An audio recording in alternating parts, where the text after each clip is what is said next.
Bayazid was a small boy. Bayezid ছিল একটি ছোট ছেলে। His mother was ill. তার মা অসুস্থ ছিল। One day he was studying by the side of the bed of his ailing mother. একদিন সে তার অসুস্থ মায়ের বিছানার পাশে বসে পড়াশোনা করছিল। All on a sudden his mother woke up. হঠাৎ করে তার মা জেগে উঠলেন। She raised her head and told her son to give her a glass of water. তিনি মাথা তুললেন এবং তার ছেলেকে এক গ্লাস পানি দিতে বললেন। Bayazid went to the kitchen to bring water.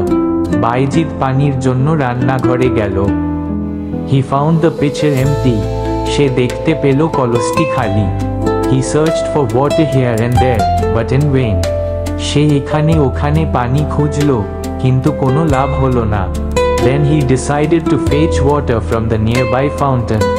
তারপর সে কাছাকাছি ঝর্ণা থেকে পানি আনার সিদ্ধান্ত নিল। He took the pitcher and went to the fountain for water. সে কলসটি নিয়ে পানি আনতে ঝর্ণার দিকে গেল। He came back home filling the pitcher to the brim. সে কলসটি কানায় কানায় পূর্ণ করে বাড়ি ফিরে এলো। He poured water into the glass and came to his mother. সে গ্লাসে পানি ঢেলে তার মায়ের কাছে এলো। He found that his mother was fast asleep again. সে দেখল তার মা আবার গভীর ঘুমে আছেন। He did not want to disturb his ailing mother. সে তার অসুস্থ মাকে বিরক্ত করতে চাইল না। He remained standing beside his mother's bed.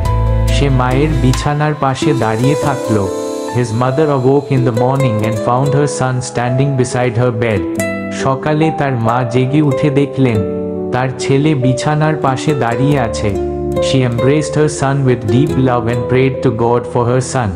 তিনি গভীর ভালোবাসায় তার ছেলেকে জড়িয়ে ধরলেন এবং আল্লাহর কাছে তার ছেলের জন্য দোয়া করলেন।